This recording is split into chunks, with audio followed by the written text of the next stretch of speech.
I want to talk about in particular is the notion of blockchain and blockchain protocol. And blockchain, let me just first back up. Blockchain is the technology behind Bitcoin. So effectively, Bitcoin was the first use case of blockchain technology. It's brand new software architecture, effectively. And so we have to talk about blockchain because there's unbelievable implications of blockchain. So let's dive into it. And it's a tricky topic, and I don't have a long session. It's a relatively short session this evening, so I'm going to do my best to explain it. But this is right here. This is the most important part as far as that explanation goes. So blockchain is effectively just a distributed ledger. So imagine a ledger of transactions. Just a ledger of transactions. But instead of having it in one place, you actually have it in dozens or hundreds or thousands of different places simultaneously. Okay? Each one of those places is called a node. Okay? So the same ledger exists in all of these different nodes, and it's a consensus-based system. So all these nodes have to agree that you've got the right ledger of transactions. That makes it extremely difficult to hack. Right? You can't hack it, because if you hack one node, you have to hack all the others at the same time in order for the change to actually take place. Right? It's very, very difficult to do. So a lot of people would say it's impossible to do. And I might add that the Bitcoin blockchain has never successfully been hacked. A number of exchanges have been hacked, a number of wallets have been hacked, but the Bitcoin blockchain has never been hacked, and believe me, everybody has tried. Everybody has tried. Now, it gets even better.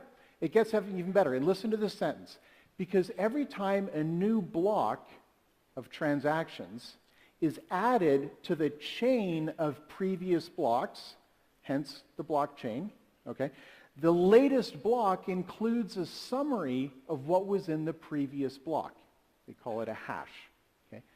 That means that once it's on the blockchain, you can't change it after the fact, because you would have to hack every successive block in order for it to take effect. And you'd have to do it on dozens, hundreds, or thousands of nodes at the same time. So you really can't do it. So effectively, what blockchain does is it automates trust. That's the sentence I really hope you remember that sentence. Blockchain automates trust.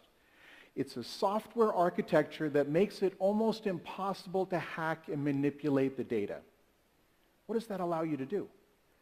What does that allow you to do? That means you can transact business with people you don't trust and rely on the software architecture to guarantee it.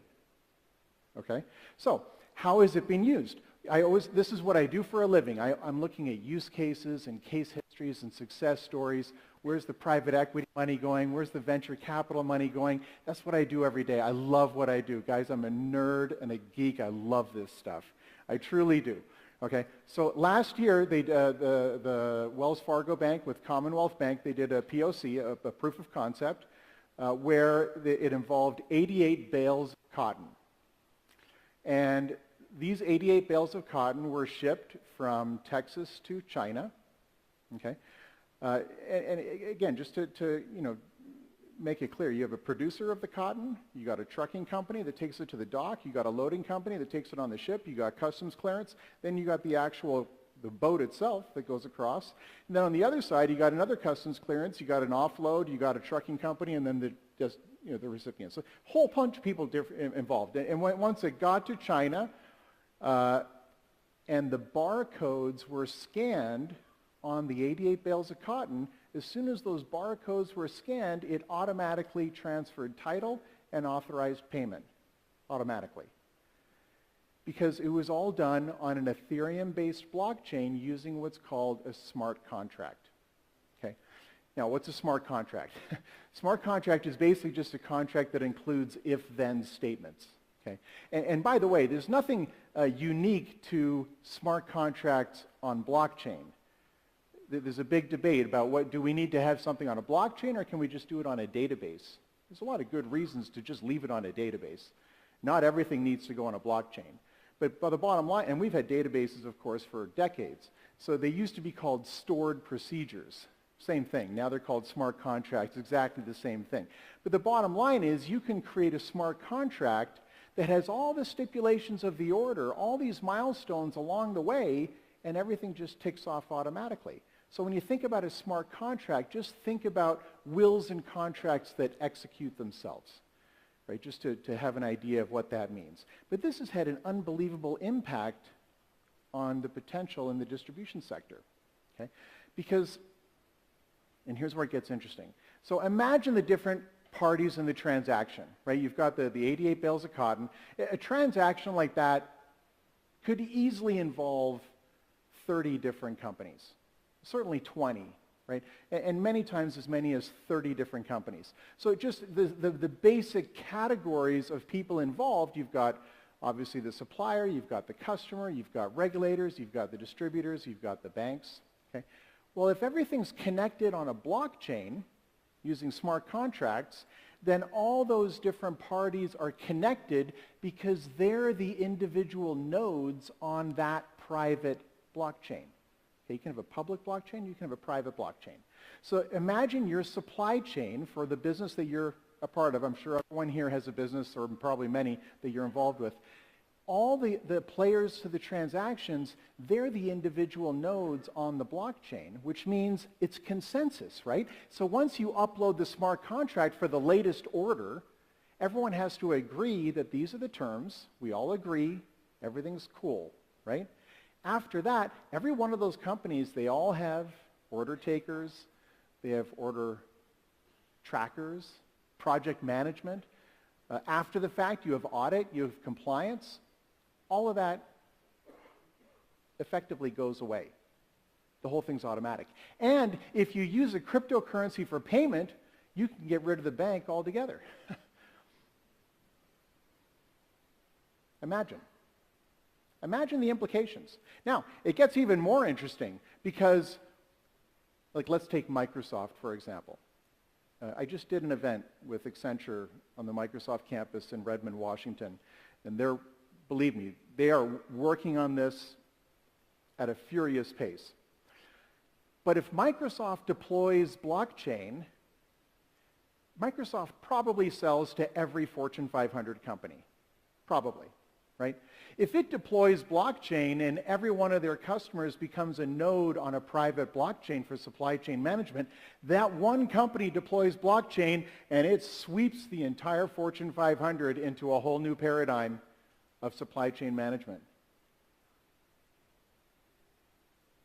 It's going to happen. Might not be Microsoft, might not be this week, next month, this year, next year. We don't know when it's going to deploy, but someone's going to do it. Someone's going to do it, and when that happens, the entire supply chain management process shifts with enormous efficiencies that are available, right? Because the administrative functions can be, there's a lot of efficiencies, so you can take a lot of that administrative functions out.